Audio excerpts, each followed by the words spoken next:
दोस्तों नमस्कार। आप सभी इस कोरोना काल में घर पर बैठकर स्टडी कर रहे होंगे। आप सभी अपने लक्ष्य से प्रेरित हैं और प्रेरित रहना भी चाहिए, क्योंकि इस संदर्भ में किसी विद्वान ने कहा है कि लक्ष्य से प्रेरित हैं हम, ठहरने का काम कैसा, लक्ष्य तक पहुंचे बिना पथ में पथिक आराम कैसा। साथियों, इसी मोटिवेशनल दोहे के साथ, स्लोगन के साथ मैं आज आपके समक्ष पुनः उपस्थित हूँ। My self doctor Anil Yadav.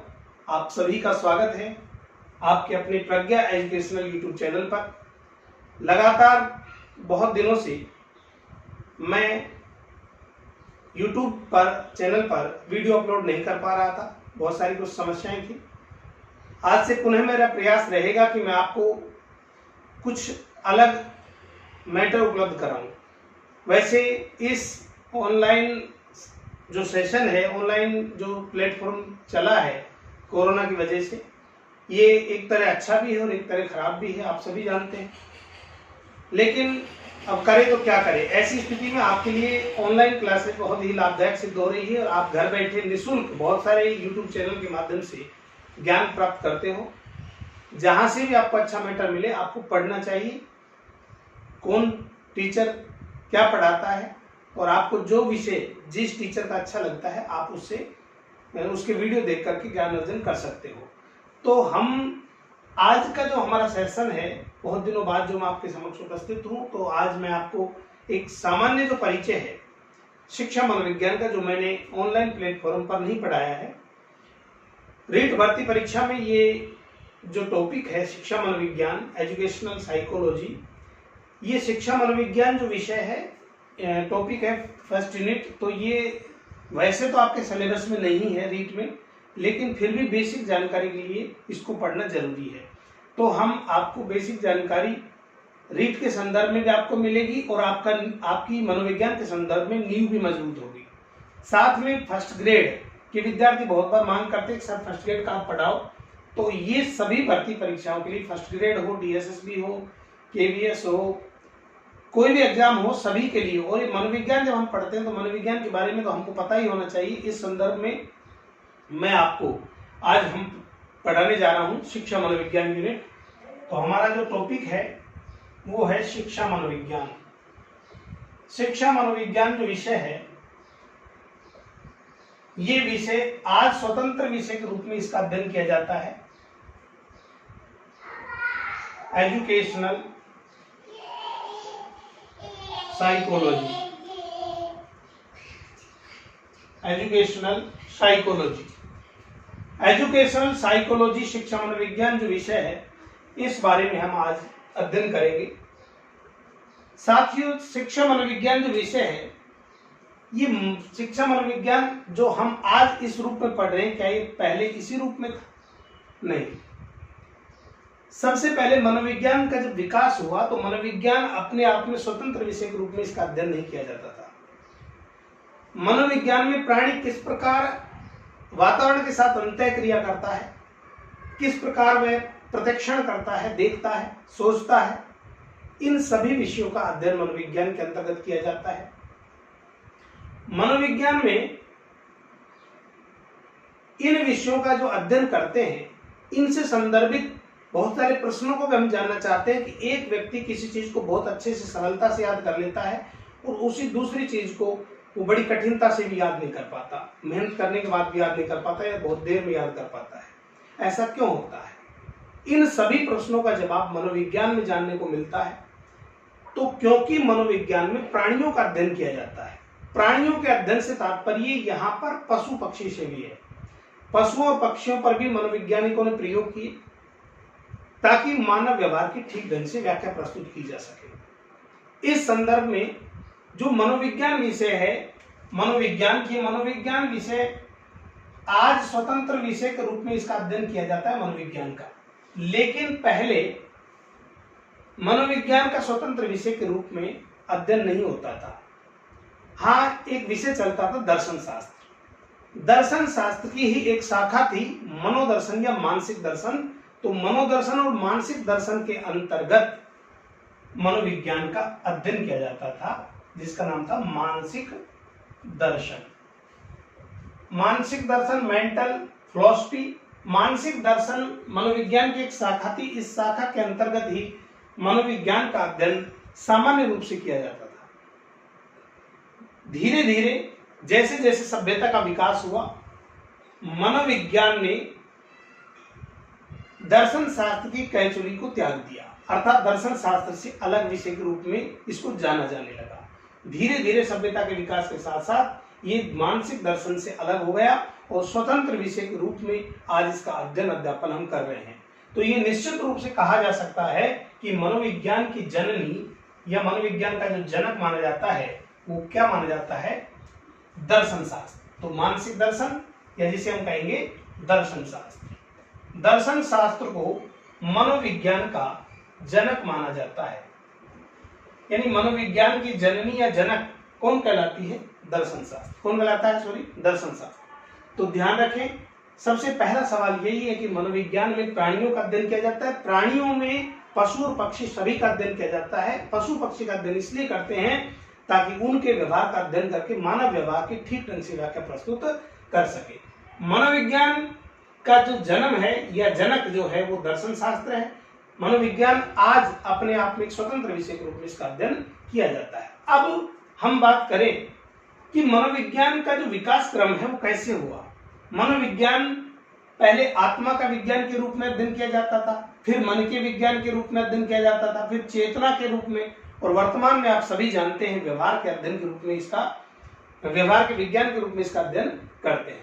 तो मनोविज्ञान का जो विकास क्रम है, सबसे पहले मनोविज्ञान को आत्मा के विज्ञान के रूप में अध्ययन किया जाता था। आत्मा का विज्ञान। साथियों, आत्मा का जो विज्ञान है स्टडी ऑफ सोल। लेकिन इससे पहले मैं आपको बताऊं कि ये जो मनोविज्ञान शब्द है ये दो ग्रीक शब्द हैं। ग्रीक शब्द, दो ग्रीक शब्द हैं। एक शब्द है साइकी और दूसरा शब्द है लोगस। साइकी और लोगस ये दो शब्द हैं। इन दो ग्रीक शब्दों से मिलकर साइकोलॉजी शब्द बना है। साइकी का अर्थ होता है आत्मा और लोगस का अर्थ होता है अध्ययन करना, या इसका अर्थ होता है विवेचना। विवेचना या अध्ययन। तो साइकोलॉजी जो शब्द है इसका संपूर्ण जो अर्थ यदि हम देखें तो इसका अर्थ होगा आत्मा के विषय में अध्ययन करने वाला विषय। आत्मा का अध्ययन या विवेचना करने वाला विषय साइकोलॉजी कहलाया। तो यहां पर आपसे पूछे कि मनोविज्ञान शब्द की उत्पत्ति हुई है तो ग्रीक शब्द से। किससे हुई? ग्रीक। ऑप्शन में ग्रीक ना हो तो लैटिन करना है, ग्रीक और लैटिन हो तो आपको केवल ग्रीक करना है। तो ग्रीक दो शब्द है, साइकी और लोगस। साइकी का अर्थ आत्मा, लोगस का अर्थ अध्ययन या विवेचना करना। आप सभी ये सभी बातें आप पहले से जानते हो। मैं आज आपको बहुत सारी अनछुए पहलू विकास क्रम के संदर्भ में आपको समझाऊंगा। तो अंत तक आप मेरे साथ बने रहें और ज्यादा से ज्यादा वीडियो को शेयर करें और लाइक करें। यहां पर हम बात कर रहे हैं मनोविज्ञान के विकास क्रम की। मनोविज्ञान सबसे पहले आत्मा के विज्ञान के रूप में इसका अध्ययन किया जाता था। Study of the soul. Study of the soul. Study of the soul यानी आत्मा का अध्ययन या आत्मा के विज्ञान के रूप में इसका अध्ययन किया जाता था। और आत्मा के अध्ययन के रूप में जब इसका, आत्मा के विज्ञान के रूप में जब इसका अध्ययन होता था तो कौन सी सदी थी वो? 16वीं शताब्दी। 16वीं शताब्दी में कौन सा विज्ञान कहलाया? आत्मा का विज्ञान। आत्मा का विज्ञान जो कहने वाले विद्वान थे वो थे प्लेटो, अरस्तु, देकार्टे। प्लेटो, अरस्तु और देकार्टे। साथियों, प्लेटो, अरस्तु और देकार्टे ये जो विद्वान थे ये इसके समर्थक थे आत्मा के विज्ञान के। इन्होंने कहा कि मनोविज्ञान आत्मा का अध्ययन है, आत्मा का विज्ञान है। लेकिन और विद्वान साथियों ने पूछा कि भाई आत्मा का स्वरूप क्या होता है, आत्मा कैसी होती है, कैसे दिखाई देती है। तो इसका ऑब्जर्व नहीं किया जा सकता, देखा नहीं जा सकता, इसकी आलोचना हुई। इसके बाद दूसरा जो अवस्था थी वो थी मन का विज्ञान। क्या आया? मन का विज्ञान। मन का विज्ञान ये फर्स्ट स्टेज है, प्रथम अवस्था, इसे हम कह सकते हैं प्रथम अवस्था। ये है द्वितीय अवस्था। द्वितीय अवस्था, first stage, second stage. Second stage जो है वो क्या है? मन का विज्ञान। मन का विज्ञान यानी study of mind. Study of mind, study of mind, मन का विज्ञान। मन का विज्ञान कहने वाले जो विद्वान थे, पहले तो इसकी शताब्दी 17वीं और 18वीं शताब्दी, दोनों शताब्दियों में 17वीं और 18वीं, 17वीं 18वीं शताब्दी में इसे क्या कहा जाता था? मन का विज्ञान। 17वीं 18वीं शताब्दी में मन का विज्ञान, और मन का विज्ञान कहने वाले जो इसके समर्थक थे, जो विद्वान थे, Pomponazzi, Leibniz, Pomponazzi, Leibniz, Pomponazzi, Leibniz, Locke, Hobbes, John Locke, Hobbes आदि विद्वान इसके क्या थे? समर्थक थे। तो पोम्पोनोजी, लेविनिज, लॉक और हॉब्स ने क्या कहा? मन का विज्ञान। लेकिन साथियों, इसमें भी इसकी भी आलोचना हो गई। आलोचना क्यों हुई? पूछा गया कि भाई मन कैसा, मन का स्वरूप क्या है, आत्मा का स्वरूप क्या है? आलोचना हुई। फिर पूछा मन का स्वरूप क्या है, मन को कैसे देख सकते हैं? तो यहां पर आलोचना के दो बिंदु प्रमुख रहे। ये अप्रेक्षणीय था और अदर्शनीय था। यानी आत्मा और जो मन था, आत्मा प्लस मन, इन दोनों का स्वरूप कैसा था? अप्रेक्षणीय और अदर्शनीय। साथियों, अप्रेक्षणीय और अदर्शनीय था। इसको हम अप्रेक्षणीय को कहेंगे अनऑब्जर्वेबल और अदर्शनीय को कहेंगे अनडेमोस्ट्रेबल। तो अप्रेक्षणीय अनऑब्जर्वेबल था, अर्थात हम उसका ऑब्जर्व नहीं कर सकते, उसको महसूस करके उसको देख नहीं सकते, ऑब्जर्वेशन नहीं हो सकता उसका, इसीलिए इसकी आलोचना हुई। और अनडेमोस्ट्रेबल का मतलब अदर्शनीय, उसको बाहर से देखा नहीं जा सकता, ऑब्जर्व भी नहीं किया जा सकता और देखा भी नहीं जा सकता, इसीलिए इसकी आलोचना हुई, इसका खंडन हुआ। तो मन का विज्ञान 17वीं और 18वीं शताब्दी तक प्रचलन में रहा। इसके बाद आलोचना हुई और इसके मनोवैज्ञानिकों ने इसके आगे खोज की, तो पाया, कुछ विद्वानों ने तीसरी स्टेज की बात की, और तीसरी स्टेज में चेतना का विज्ञान कहलाया। चेतना का विज्ञान, कॉन्शियस ऑफ साइंस, चेतना का विज्ञान, साइंस ऑफ कॉन्शियस, ये कॉन्शियस ऑफ साइंस, चेतना का विज्ञान। चेतना का विज्ञान जो कहा गया, ये चेतना का विज्ञान 19वीं शताब्दी में कहा गया। 19वीं शताब्दी। और चेतना की बात करने वाले आप सभी को पता है, बहुत बड़े विद्वान थे जिनका नाम था विलियम वुंट। विलियम वुंट और उसके शिष्य थे टिचनर। विलियम वुंट और उसके शिष्य टिचनर ने जो है चेतना का विज्ञान कहा, और इसके और भी समर्थक थे, विलियम जेम्स सल्ली, वाइज आदि। यहां पर चेतना का जो विज्ञान कहने वाले विद्वान थे वो William Wundt, Titchener, William James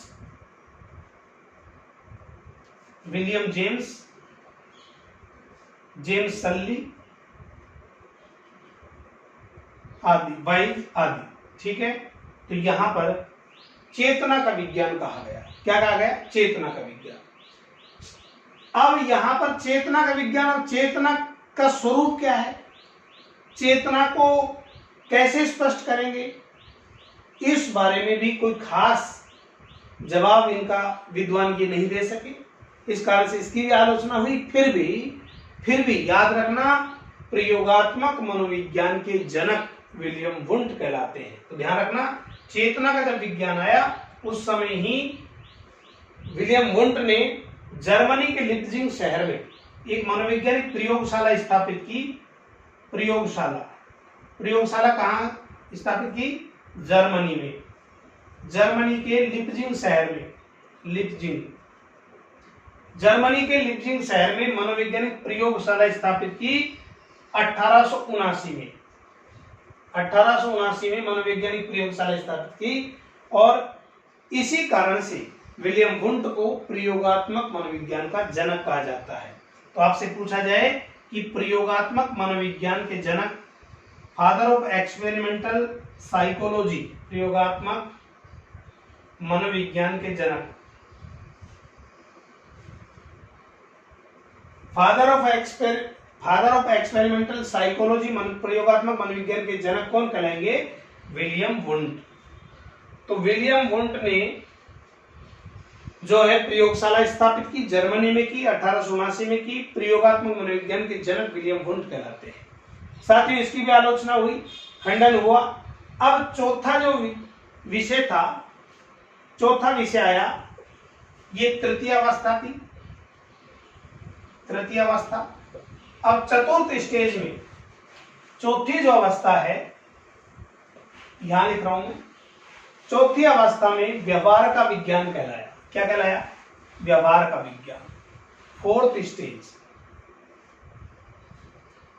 stage में चौथी अवस्था में व्यवहार का विज्ञान। साथियों, व्यवहार का जो विज्ञान है ये अपने आप में बहुत महत्वपूर्ण है, इसको ध्यान रखना। चौथी अवस्था व्यवहार का विज्ञान, और व्यवहार का विज्ञान कौन सी शताब्दी में आया? 20वीं शताब्दी में। 20वीं शताब्दी में व्यवहार का विज्ञान कहा गया। मनोविज्ञान कैसा विज्ञान है? व्यवहार का विज्ञान। क्योंकि मनोविज्ञान के अंतर्गत मानव व्यवहार की व्याख्या प्रस्तुत की गई, पशुओं पर अध्ययन की गई, प्रेक्षणीय था, ऑब्जर्वेशन था, व्यवहार को हम देख सकते थे, इसी कारण से व्यवहार का विज्ञान कहलाया। तो यहां पर व्यवहार का विज्ञान जो कहने वाले प्रमुख जो विद्वान थे वो थे मैकडूगल,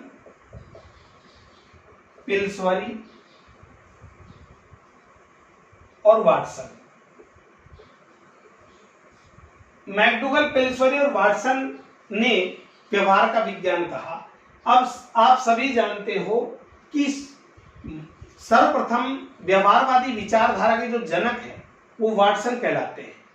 व्यवहारवादी विचारधारा के जनक कौन कहलाते हैं? वाटसन। 1913 में उन्होंने व्यवहारवादी जो है सिद्धांतों की व्याख्या प्रस्तुत की साइकोलॉजिकल रिव्यू में। लेकिन इसमें महत्वपूर्ण बात क्या है कि ये तो बाद की बातें थी, इससे पहले सबसे पहले मैकडूगल, एक विद्वान हुए मैकडूगल, विलियम मैकडूगल ने सबसे पहले मनोविज्ञान को व्यवहार का विज्ञान कहने का प्रयास किया। तो ध्यान रखना, व्यवहार का विज्ञान कहने का, व्यवहार का विज्ञान कहने का सबसे पहला प्रयास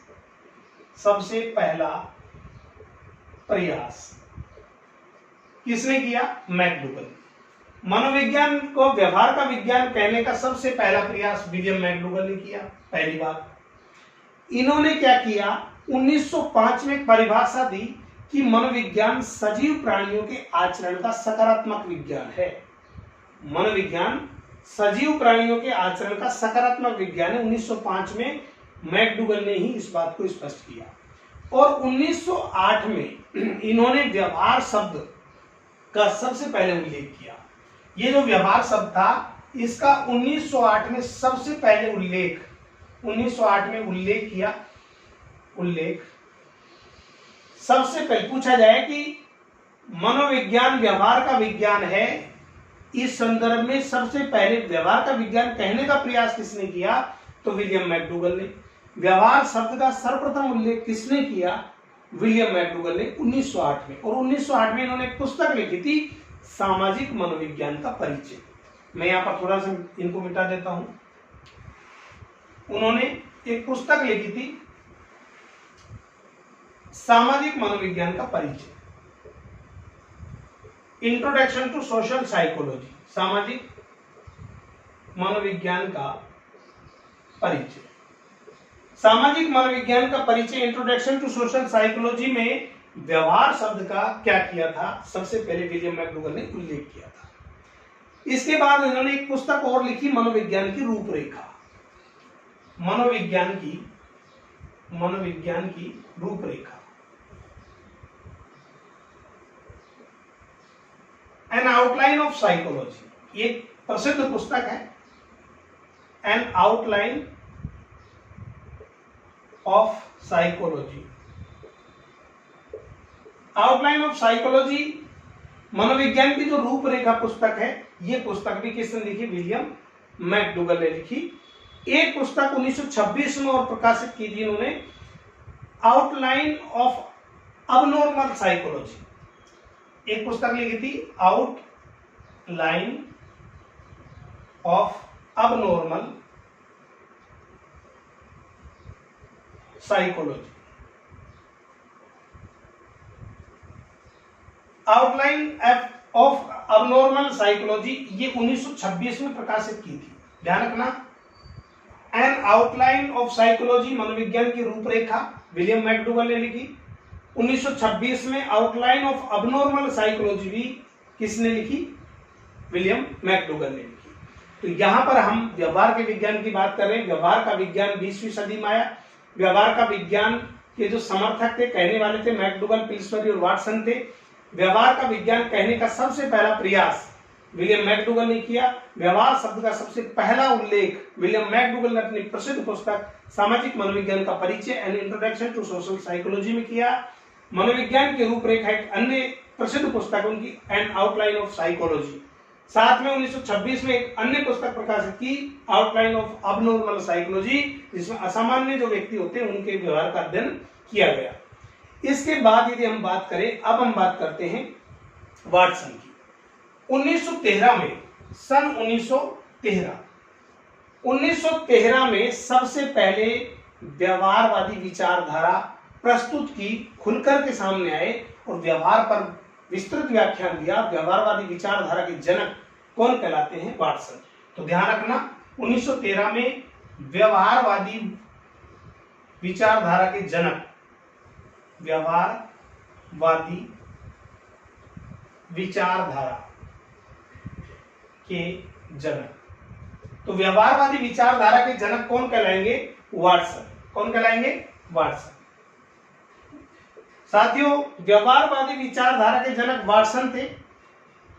सवालों को समझें आप, इसमें बच्चे कंफ्यूज हो जाते हैं। व्यवहारवाद के जनक वाटसन है, व्यवहारवादी विचारधारा के जनक तो भी वाटसन है। साथ में व्यवहार शब्द का सबसे पहला उल्लेख यदि पूछा जाए तो किसने किया था, विलियम मैकडूगल ने किया था 1908 में। यहां पर वाटसन ने सर्वप्रथम मनोविज्ञान को व्यवहार के विज्ञान के रूप में परिभाषित किया। आपसे पूछा जाए कि सर्वप्रथम मनोविज्ञान को व्यवहार के विज्ञान के रूप में किसने परिभाषित किया, तो आपका आंसर होगा वाटसन, क्योंकि व्यवहारवादी विचारधारा के जनक वाटसन है। उन्होंने व्यवहारवाद पर स्पष्ट रूप से व्याख्यान दी और समूह बनाए थे और उस पर बहुत सारा शोध किया, अध्ययन किया। तो व्यवहारवादी विचारधारा के जनक वाटसन ने ही सर्वप्रथम मनोविज्ञान को व्यवहार के अध्ययन के विज्ञान के रूप में परिभाषित किया और एक साइकोलॉजिकल रिव्यू में व्यवहारवादी सिद्धांतों की व्याख्या प्रस्तुत की। एक रिव्यू था साइकोलॉजिकल रिव्यू। इस साइकोलॉजिकल रिव्यू में मनोविज्ञान की जो व्यवहारवादी जो सिद्धांत थे, उन व्यवहारवादी सिद्धांतों की व्याख्या प्रस्तुत की साइकोलॉजिकल रिव्यू में। तो आपसे प्रश्न क्या क्या बनेंगे, सबसे पहला मनोविज्ञान का हमने सामान्य परिचय पढ़ा कि मनोविज्ञान दो ग्रीक शब्दों से मिलकर बना है, साइकी और लोगस। साइकी का अर्थ होता है आत्मा और लोगस का अर्थ होता है अध्ययन करना, यानी आत्मा का अध्ययन करने वाला विषय साइकोलॉजी कहलाया। साइकोलॉजी का जो विकास क्रम है, मनोविज्ञान कैसे बना, सबसे पहले मनोविज्ञान को आत्मा के विज्ञान के रूप में अध्ययन किया जाता था 16वीं शताब्दी में, जिसका अध्ययन प्लेटो और अरिस्टोटेल ने किया। इसके बाद मन का अध्ययन करने वाला विषय स्टडी ऑफ माइंड 17वीं और 18वीं शताब्दी में मन का अध्ययन करने वाला विषय कहलाया। इसके जो समर्थक थे, पोम्पोनोजी, लिबनिज, लॉक, हॉब्स आदि इसके समर्थक थे। यहाँ पर आत्मा और मन क्या है, इन दोनों का स्वरूप प्रेक्षणीय नहीं था, यानी अप्रेक्षणीय था, अदर्शनीय था, अनऑब्जर्वेबल था, अनडेमोस्ट्रेबल था। इसी कारण से आत्मा और मन का खंडन हो गया। इसके बाद चेतना का विज्ञान आया 19वीं शताब्दी में। 19वीं शताब्दी में चेतना का विज्ञान कहने वाले विलियम वुंट और उसके शिष्य टिश्नर थे। साथ में अन्य समर्थक विलियम जेम्स सल्ली आदि विद्वान थे। यहां पर चेतना को भी मनोवैज्ञानिक दृष्टिकोण से उपयुक्त नहीं माना गया। इस कारण से इसकी भी आलोचना हुई। फिर भी विलियम वुंट ने क्या किया कि प्रयोगशाला स्थापित की जर्मनी के लिप्जिंग शहर में। जर्मनी के लिप्जिंग शहर में 1879 में प्रथम मनोवैज्ञानिक प्रयोगशाला स्थापित की 1879 में। इसी कारण से प्रयोगात्मक मनोविज्ञान के जनक विलियम वुंट कहलाते हैं। फादर ऑफ एक्सपेरिमेंटल साइकोलॉजी, प्रयोगात्मक मनोविज्ञान के जनक विलियम वुंट। इसके बाद चौथी जो स्टेज है, फोर्थ स्टेज, चौथी अवस्था में व्यवहार का विज्ञान कहलाया। मनोविज्ञान व्यवहार का विज्ञान है 20वीं शताब्दी में, और वर्तमान 21वीं शताब्दी में भी व्यवहार का ही विज्ञान है। तो चौथी शताब्दी में व्यवहार का विज्ञानकार कहने वाले प्रमुख जो समर्थक थे, विद्वान थे, वो मैकडोगल, पिल्सबरी और वाटसन थे। मैकडोगल ने व्यवहार का विज्ञान कहने का सबसे पहला प्रयास विलियम मैकडोगल ने किया था। 1908 में उसने सबसे पहले व्यवहार शब्द का उल्लेख किया था। अपनी एक पुस्तक थी सामाजिक मनोविज्ञान का परिचय, इंट्रोडक्शन टू सोशल साइकोलॉजी, इसमें व्यवहार शब्द का उल्लेख किया। एक पुस्तक लिखी थी एन आउटलाइन ऑफ साइकोलॉजी, मनोविज्ञान की रूपरेखा की एक प्रसिद्ध पुस्तक है, उसमें भी व्यवहार के संदर्भ में विस्तृत व्याख्या प्रस्तुत की। साथ में 1926 में आउटलाइन ऑफ अबनॉर्मल साइकोलॉजी नामक एक पुस्तक लिखी, जिसमें असामान्य व्यक्तियों के व्यवहार का जिसमें अध्ययन किया जाता था। तो यहाँ पर इसके बाद एक विद्वान हुए हैं जो है वाटसन ने व्यवहारवादी विचारधारा के वाटसन जनक कहलाते हैं 1913 में। तो व्यवहारवाद के जनक, व्यवहारवादी विचारधारा के जनक जेबी वाटसन, जोहन बोर्ड्स वाटसन, 1913। यहाँ पर इन्होंने एक साइकोलॉजिकल रिव्यू निकाला, उसमें व्यवहारवादी सिद्धांतों की इसने क्या की, व्याख्या प्रस्तुत की। और आपसे पूछा जाए कि सर्वप्रथम मनोविज्ञान को व्यवहार का विज्ञान के रूप में परिभाषित किसने किया, तो मनोविज्ञान को व्यवहार के विज्ञान के रूप में सबसे पहले परिभाषित, स्पष्ट रूप से खुलकर परिभाषित किसने किया, तो आपका आंसर होगा जेबी वाटसन। साथियों, मनोविज्ञान का विकास क्रम जो आत्मा, मन, चेतना जो हमने पढ़ा, इसके बाद यहाँ पर बहुत सारे विद्वान हैं जिन्होंने कथन और परिभाषाएं दी। पिल्सबरी की भी पढ़ेंगे, मैकडोगल की पढ़ेंगे, वाटसन की पढ़ेंगे। बहुत सारे विद्वान हैं जिन्होंने इनके विकास क्रम को आगे बढ़ाया, आगे काम हुआ। फिर मनोविज्ञान की विषय वस्तु क्या है, यहाँ पर संप्रदाय कौन कौन से विकसित हुए, कौन कौन से स्कूल विकसित हुए, मनोविश्लेषणवाद, इन सभी संप्रदायों को, प्रेरक की संप्रदाय, विलियम मैकडोगल का संप्रदाय, ये संप्रदाय का विकास क्रम कैसे कैसे हुआ, इन सब का अध्ययन हम विस्तार से करेंगे धीरे धीरे। साथ में मैं आपको छोटे छोटे वीडियो, इंपॉर्टेंट जो कठिन टॉपिक है, जो मुझे लगेगा कि ये आपके लिए महत्वपूर्ण है, तो मैं उनके वीडियो को समय समय पर अपलोड करूंगा और इस फर्स्ट यूनिट को हम आगे बढ़ाएंगे। तब तक के लिए बहुत बहुत धन्यवाद। आप सभी साथी जो वीडियो आपने देखा, यदि पसंद आए तो इसे लाइक और सब्सक्राइब जरूर करें और वीडियो को शेयर करें। Thank you, have a nice day.